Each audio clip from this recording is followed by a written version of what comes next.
Okay. I think someone was joining from home, so hopefully she'll connect here soon. Okay. So all right. So yeah, we're going to view that as a filter. What does that look like? Let's see. All right. So this over here, H of T, is our impulse response of our signal shaping filter at the transmitter. Okay. And we're going to input impulses into here that reflect our symbols, right? So might be positive, might be negative, might have a certain amplitude, that type of thing. But we can't send these impulses out, right? So they have infinite bandwidth. Impossible to actually realize perfectly in real life. So we're going to create a symbol shape that is compatible with the channel. Okay, and so we're going to reflect that process by the impulse response of this transmitter filter, right? So we put an impulse into it. It's going to modify that impulse into some sort of shape over time. And so we want to look at what is the best shape. The channel has some impact, right? So a simple channel is going to have a finite bandwidth associated with it. And but it might be flat within that bandwidth. Real channels are not, but we can make that assumption in the beginning here. Then we're going to add noise at some point. It's really sensitive today. As we get to the receiver is going to have its own filtering in terms of the symbol, and as we studied that, we like this to be the match filter, so that produces an optimum approach. We're going to sample it at t is equal to cap t and do a threshold detection, right? So so what does this look like? All right, so y of t out here, I didn't get everything labeled here, but is the receiver convolved with the channel, convolved with the transmitter filter, convolved with the input signal, these impulses, plus this noise, which is now also filtered by that receiver filter. And so if this is white noise, it's interesting to note that it's no longer going to be white noise at this point. So that now you have a filtered noise. Sometimes we call that pink noise. Usually mathematically we'll represent it with a little bit different symbol than N. We might use V or Z or something like that to highlight that it's been filtered. It's no longer strictly speaking white. So yes. Question? Oh no, sneeze. Oh, okay. Sorry. The audio comes across terrible over here from the room mic, so sorry. All right, so now let's look at this. So I don't like convolution, so let's move that into the frequency domain. And so now we can multiply in the frequency domain, and so we still have this equivalent. That's a Fourier transform is a linear process. So if things are added in the time domain, they're still going to be added in the frequency domain. So we can just do plus, and this would just be the Fourier transform of both of those. But just noting that this is a random process and stuff. So you would handle that through its power spectral density instead of a strict Fourier transform. So I'm just kind of hand waving right there. All right, so why not rectangular pulses, right? So if we're trying to figure out what is the best shape to send, why not? Well, just from a very high level, recall that Fourier series expansion of a rectangular function is an infinite number of odd harmonics at decreasing amplitudes. So it would take an infinite bandwidth to support that. So in general, things that change fast in a time domain, in other words, steep slope, require wide bandwidth to reproduce, and that's not great. So let's look at this graphically now, and we see here that we've got an input signal, a rectangle here for one period t. And then maybe we've got another one that's still positive, or maybe we've got one that goes negative here, right? So this would be 2t out here. So if we have a flat channel that's wider than, these guys, so we can kind of ignore it, then we've got this transmit shape. To implement a match filter receiver, we're going to make the filter on the receiver side the same, and it's going to then convolve with this one, right? And that's going to produce a triangle. So is that something that's kind of locked into your knowledge bank? I'm not sure, but if you take two rectangles, flip one, all right, symmetrical, so that's trivial operation, and then start sliding across. As you begin to, if you're sliding and you're way over here, there's no intersection, right?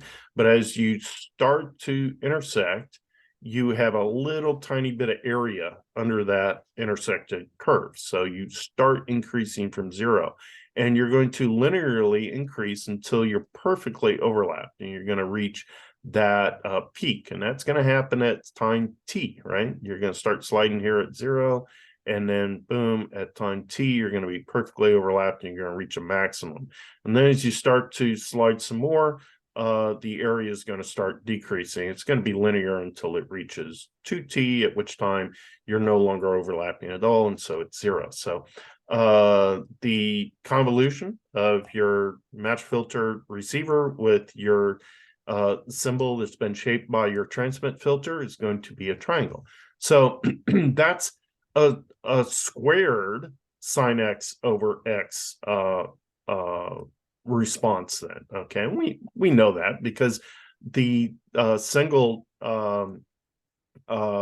square, before you transform that, is the sec x, and then if we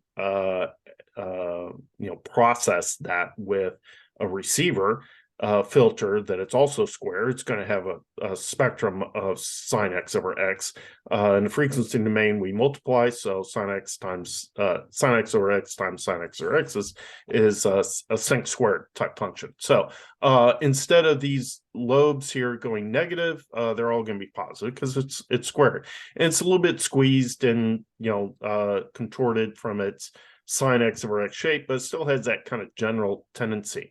One thing to notice here is I can't draw it because I don't have an infinite room on this thing, but these frequency lobes go on forever in the negative direction and in the positive direction. That means that if there's someone in the channel next to you, they're going to have a lot of your energy in their channel, and that's trespassing, right? So we don't like that. And conversely up here. So besides the fact that this is unrealizable in real life, we're going to be creating a lot of interference to other users. So if you've got some other symbols coming through here, right? So we normally don't just send one symbol, we send the whole pulse train of symbols. Note that that's going to start at t, and it's going to reach its maximum in an absolute value sense at 2t. So we see that if we sample here at t, then we have no influence of these other symbols. If we sample here at 2t, we're only seeing this symbol. This one the previous symbol has gone to 0. So that part's good. We like that. So we can sample and we can know that we're only getting the effects of that particular sample. So that's good. But this whole thing of taking up infinite bandwidth, that's bad. All right. So, all right. So what I just talked about, I hinted on InterSymbol interference, right? So in that previous case, we had 0 ISI or InterSymbol interference, right? So because we're sampling here at 2T, we have no impact from the previous symbol. Okay. Now, in reality, we're going to have to kind of filter this signal in the frequency domain, and that's going to kind of conversely perturb this time domain signal. So we might expect to get some bleeding there or some InterSymbol interference. So so the effect, so interference, InterSymbol interference or ISI occurs when we have finite bandwidth available to our pulses. Okay, this is the causal condition that I'm worried about right now, at least. So the effect is that the impulse response of the channel causes the time domain of the symbol to leak out of its strict 0 to T boundaries, or and affects adjacent symbols. And maybe you looked at eye diagrams in your junior courses in computer organization design. I guess that's a sophomore course, or embedded systems or something, or maybe not. But they're a way of visualizing digital systems and your ability to make sense of them, right? And so you you can set up an oscilloscope and you run a whole bunch of different pulses through this thing. Sometimes they're going to be positive, sometimes they're going to be negative, right? So this would be a binary system right here, not an M-ary type system. And so this is essentially like a constellation diagram. It's a little bit of a combination of a constellation diagram and a trellis that we looked at before. But the idea that we're going to overlay a whole bunch of these things. Well, we see here in real life, we can't transition immediately, right? From high to low or low to high. It takes some amount of time. There's an RC time constant associated with this, right? So we have a maximum slew rate. Maybe some of these terms are familiar to you. So some circuits that we use that are designed to kind of recover timing of the system.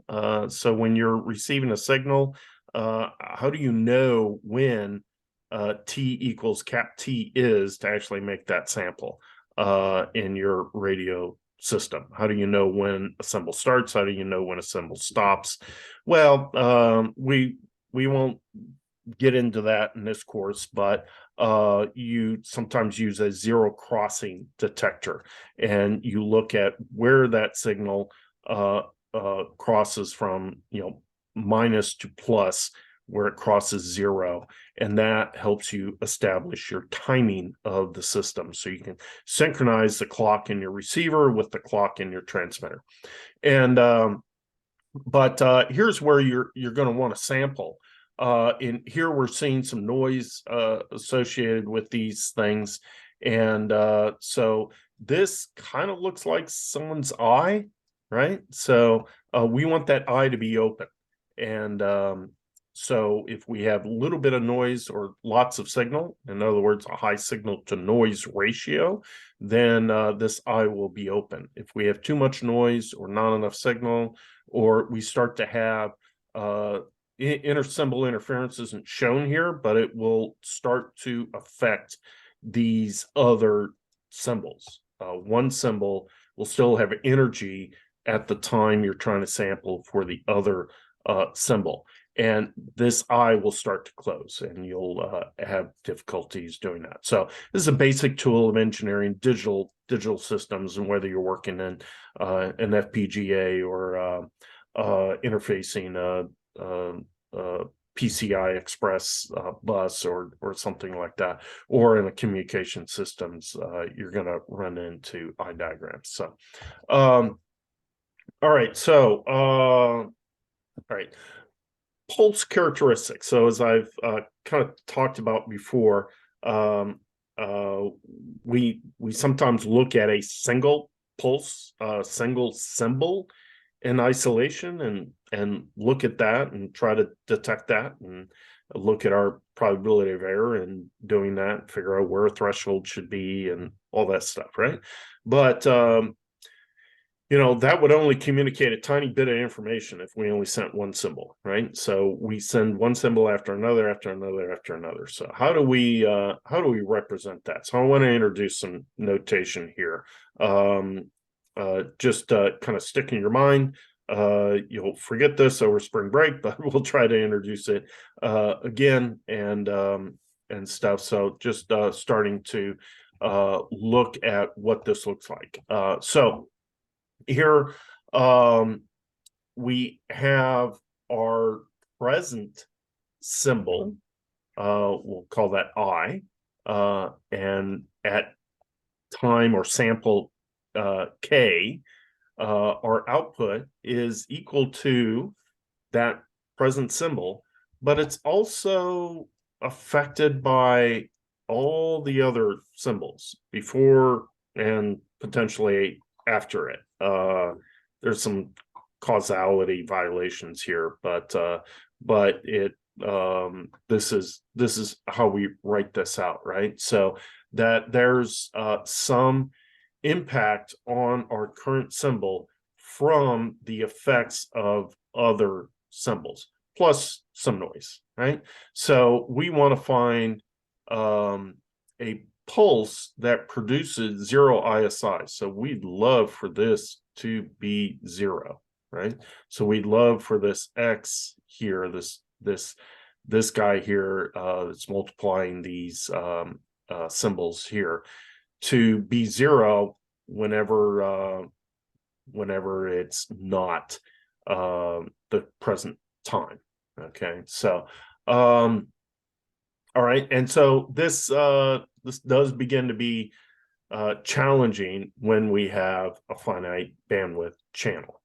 Okay, so all right, so now we're looking at these successive pulses. We're gonna go back and look at Harry Nyquist. He's back in the 20s, I think, predates Shannon a little bit, but Shannon, Hartley, Nyquist, these guys all are kind of fundamental to our signals analysis, right? So the Nyquist condition for 0 ISI, 0 InterSymbol Interference. So basically here, if we look at this graph down here, here's one symbol, here's another symbol, and we want everyone else to be 0 at except for that pulse at that time. So you see here we have energy that's spreading out, but at this instance, where we're sampling, we want everyone else's contribution to be 0. Okay, it would be physically unrealizable to have these things go completely to 0 here. So we're going to loosen that up to allow it to be physically realizable and to have some energy out here, but try to constrain it so that at these sampling points, everyone else's contribution is 0. All right, so 0 amplitudes at t is equal to plus or minus n times this bit interval, right? But non-zero, so we can actually have something to sample at its center. So this shows a sync or a sine x over x pulse, which satisfies this condition. So we see that we are actually satisfying this. So what's wrong with this? Well, what we'll see here is that this this guy's really steep right here. So's this one. So this, sampling for the second pulse right here at TB, we want everyone else to be 0. Well, if we're a little bit off, we have a little bit of timing error, then we're going to rapidly see a lot of energy. And since these things go on forever, for infinity, that's a lot of energy. Technically, there's an infinite amount of energy, all right? So we're no longer physically realizable, right? But there's a lot of energy here, even though any given sample is 0. But if you have lots and lots of pulses, then they're all potentially adding up and stuff. So any small errors become a problem real quickly.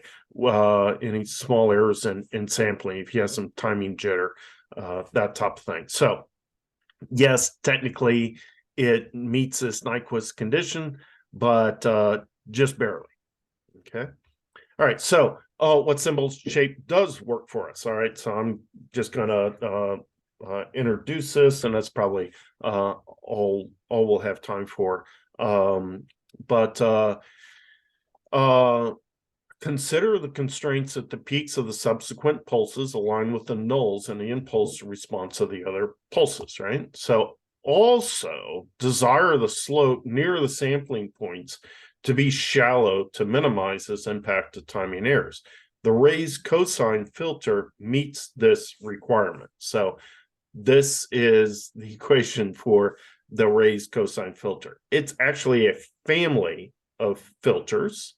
Okay, so and it's parameterized by this roll-off factor. Okay, so we're not going to derive this or anything like that, but we're going to talk about its features here a little bit.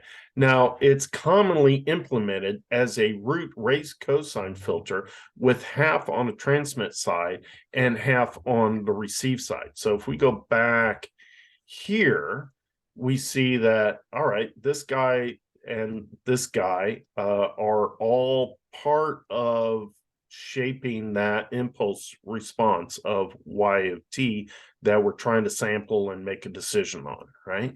And whether you look at that in the time domain or whether you look at that in the frequency domain, then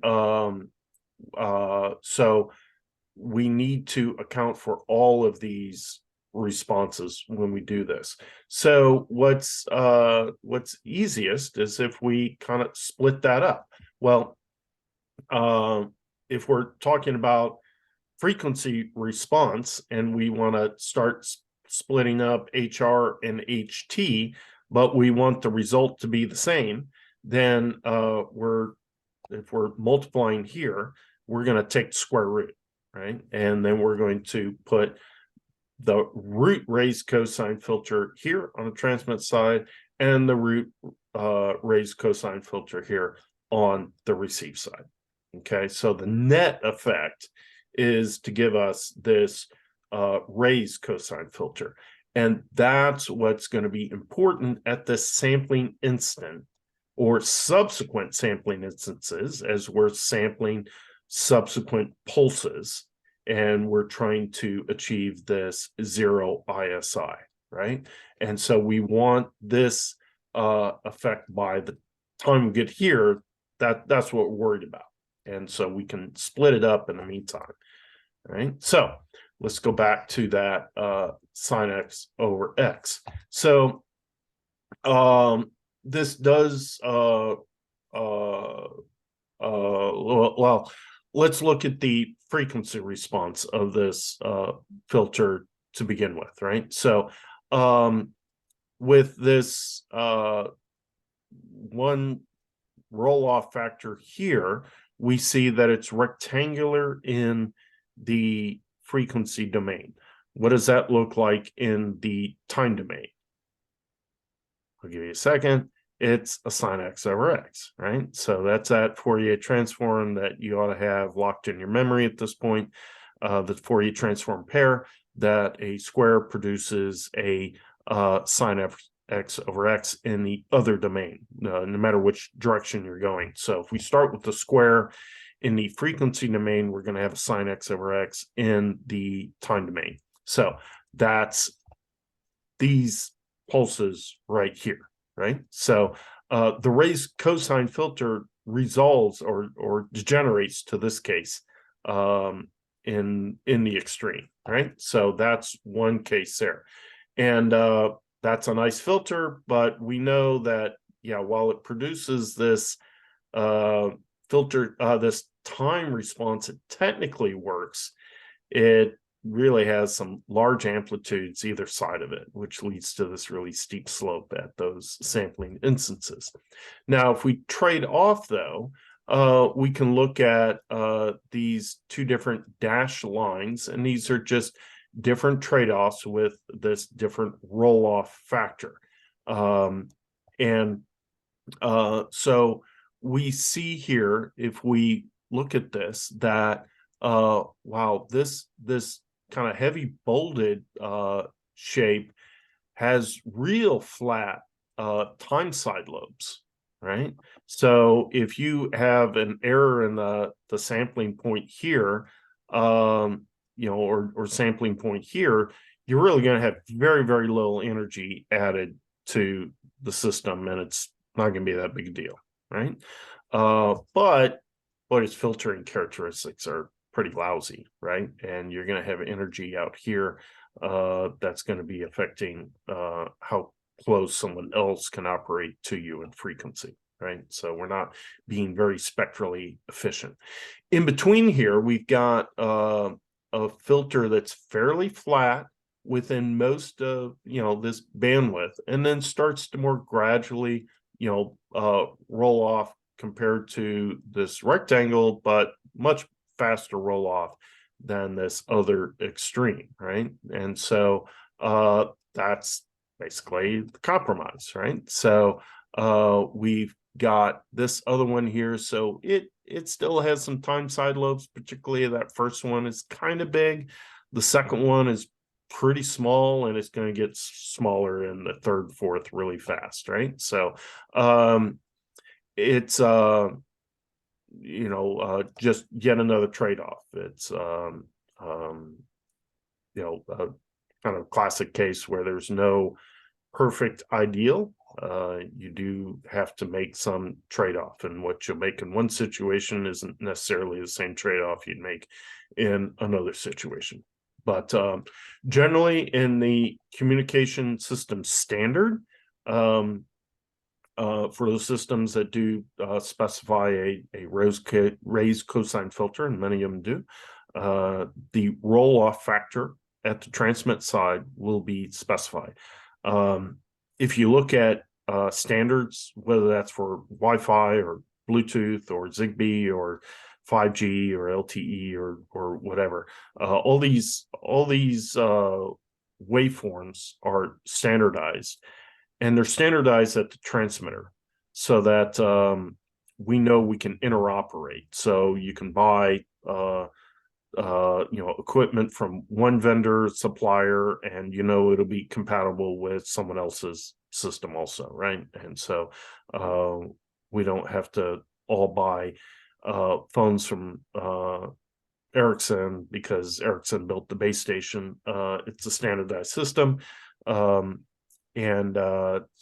generally the standards process goes on for several years, and then that's codified into a document or a whole series of documents. And in that document, it will specify that roll-off rate of the raised cosine filter. And so that symbol shape that's coming out of the transmitter is going to be very well defined, right? So it'll say, all right, so modern systems can adapt to different modulation depths. So if you have